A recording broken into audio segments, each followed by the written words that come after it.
Volta às aulas.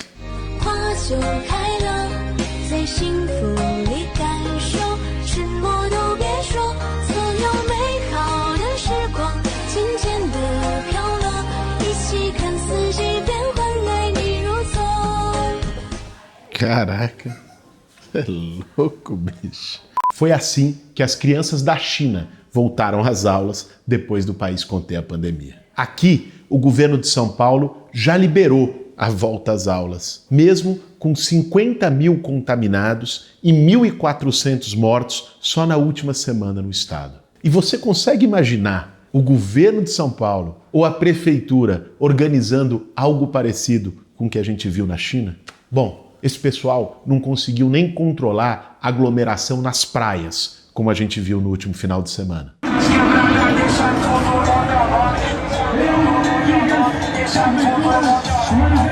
Aliás, desde o início da pandemia, o metrô estava lotado e os ônibus diminuíram a circulação, o que aumentou ainda mais as aglomerações. Um governo que faz presepada assim é capaz de garantir a segurança dos alunos e professores em São Paulo? No Café com Bolos de hoje, eu vou falar sobre a volta às aulas. Não apenas como candidato a prefeito de São Paulo, mas como professor e pai de 2 meninas. E aí, tem tempo para um cafezinho?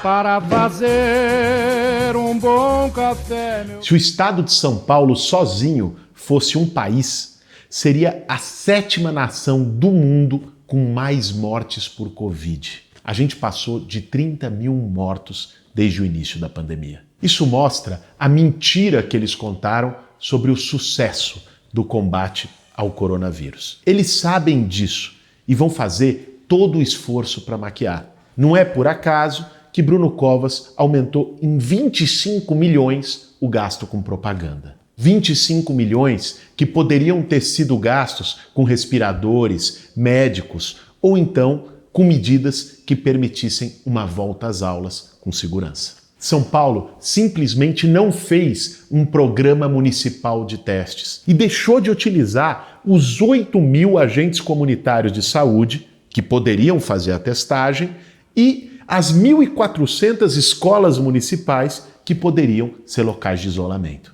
Dória e Bruno Covas não fizeram o básico da lição de casa. Mas você deve estar se perguntando aí, o que é que isso tem a ver com a volta às aulas? Nós estamos com a pandemia ainda não controlada no país depois de 6 meses, justamente porque não foram tomadas as medidas corretas. A maior parte dos países do mundo já voltaram às aulas. O Brasil é o país que está mais tempo sem aula. Quando você fala isso assim, parece que está mais tempo sem aula porque tem que voltar à aula. Como é que é? Não voltou por preguiça? Não voltou por falta de planejamento? Não! Todos os países, quando voltaram às aulas, estavam num nível de contágio muito mais controlado e muito melhor do que o que a gente tem hoje no Brasil. É que aqui a pandemia se arrastou. Se arrastou porque não foi feita testagem em massa, se arrastou porque não foi feito monitoramento epidemiológico e se arrastou porque justamente quando estava no pico o contágio, o isolamento implodiu. Aí entra essa questão. O povo da periferia foi para as ruas. Lógico. O que o governo deu? A gente sempre tem batido nessa tecla aqui.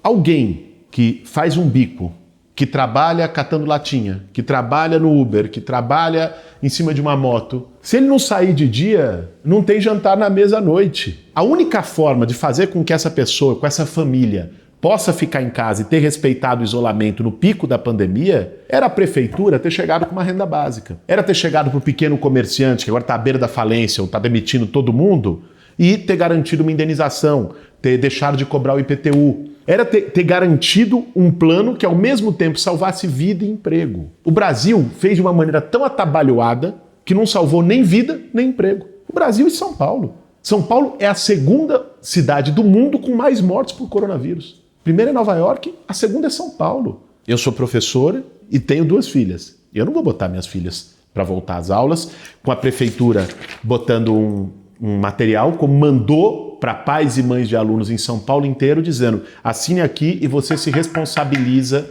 se seu filho ou sua filha contrair Covid na escola. Como é que é isso? É terceirização de responsabilidade desse jeito? Quem tem que garantir medida de segurança para os profissionais de educação e para os alunos é o governo. É o Estado. Não são os pais que têm as condições de avaliar se é seguro ou não. A não ser que você tenha aquelas medidas de segurança que a gente viu no começo dos chineses. Você acha que vai ter? Você acha que na escolinha aqui do Capão, na escola lá do fundão do Itaim Paulista, vai ter lá a maquininha, o robozinho do negócio da mão, dá uma voltinha 360 graus e se higieniza? Vai ter isso na porta de cada escola? Você acha que o PSDB vai botar? Pelo amor de Deus, né? A verdade é que houve 2 pandemias em São Paulo. Uma para quem podia praticar o isolamento e, se ficasse doente, tinha acesso a planos de saúde e bons hospitais particulares. Outra para quem viveu o medo do desemprego, da fome, da miséria e teve que sair à rua, mesmo em risco, para trazer o pão de cada dia. E a volta às aulas, se acontecer agora, não vai ser diferente. Uma pesquisa do Ibope mostrou que 71% dos paulistanos acham que a volta às aulas só deve ocorrer quando tiver vacina. Ou seja, mesmo sabendo que seus filhos estão sendo prejudicados no aprendizado, mesmo tendo a dificuldade de com quem deixar as crianças para sair para trabalhar, mesmo com tudo isso, os pais e mães de São Paulo não sentem nenhuma segurança de mandar seus filhos e filhas para a escola nesse momento. E com razão. Bicho, eu conheço os 2 lados dessa moeda. Como professor que dei aula em escola pública aqui em São Paulo, sei o que são as estruturas das escolas. A escola hoje, os equipamentos eu estou falando, não tem o preparo necessário para um retorno às aulas com segurança. As salas são superlotadas, velho.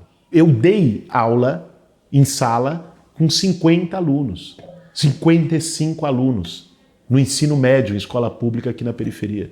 Assim, não tem ventilação, cara. Os prédios de escola em São Paulo, esse é um outro debate, né? Que é um debate que vem de longe, não é de agora. Mas os prédios das escolas em São Paulo têm uma arquitetura quase de presídio, né? Cheio de grade, pouca janela, um montão de concreto. Não é uma arquitetura aberta para a cidade, sabe? Integrada. É uma arquitetura sisuda, fechada. E que também dificulta a ventilação e que, nesse sentido, também está mais aberta, mais suscetível ao contágio dos alunos e dos professores. Cara, essa turma trata professor, trata servidor público e professor especialmente como nada. Isso no dia a dia. Numa pandemia, você acha que vai ter uma atenção especial? Este professor tem fatores de risco e não sei o quê. Vamos passar por cima, vai trabalhar senão corta o ponto. Todas as experiências internacionais de reabertura de escolas foram feitas quando as taxas de contágio eram muito menores que as do Brasil e os testes feitos em tempo real. Países como Dinamarca e Bélgica têm taxas de contaminação semanais menores que 30 para cada milhão de habitantes. A Coreia do Sul e a Nova Zelândia têm taxas próximas ao 0.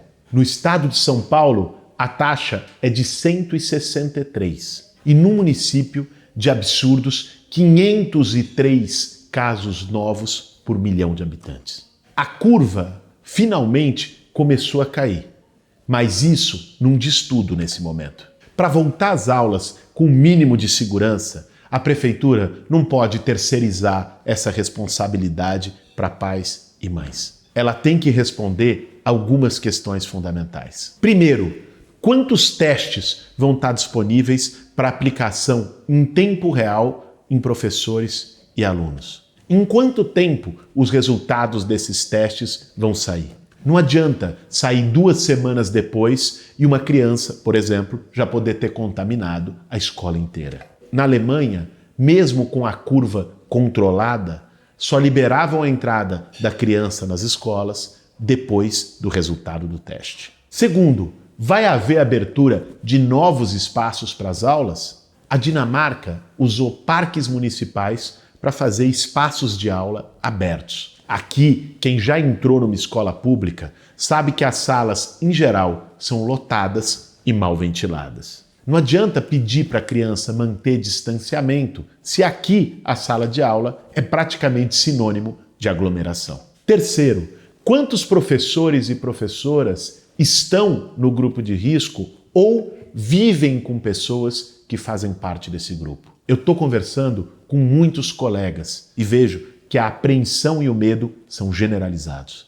Quem trabalha na educação em São Paulo sabe como os tucanos tratam os professores. Bom, sem resposta clara a essas questões, é impossível pensar numa volta às aulas segura. Voltar sem um plano definido pode significar uma verdadeira tragédia. E isso não significa achar que o ensino online está funcionando muito bem. Pelo contrário, a APUESP mostrou que pelo menos 30% dos alunos do estado não conseguiram acompanhar as atividades à distância. Muitos professores não receberam os equipamentos adequados, nem a qualificação para fazer o EAD e estão vivendo num estresse permanente. A essa altura do campeonato e com esse histórico, é muito difícil acreditar que a Prefeitura de São Paulo vai ter condições de garantir uma volta às aulas segura para os alunos e professores. Nós estamos já em setembro. Como pai e como professor, eu não consigo enxergar que as condições de retorno às aulas estejam dadas. Na pior das hipóteses, os nossos alunos vão perder um ano letivo. Mas mesmo nesse caso, que é um cenário drástico, é preferível do que colocar em risco a vida das pessoas, alunos, professores e profissionais da educação dentro das escolas. O prefeito da maior cidade do Brasil não pode submeter a comunidade escolar à sua eterna indefinição. Ou garante as condições para uma volta às aulas segura, ou então, se isso não tiver colocado, que escute a população, dialogue com ela e com os profissionais da educação para construir um plano e um planejamento a partir do ano que vem. Esse foi mais um Café com Bolos. Para fazer um bom café, meu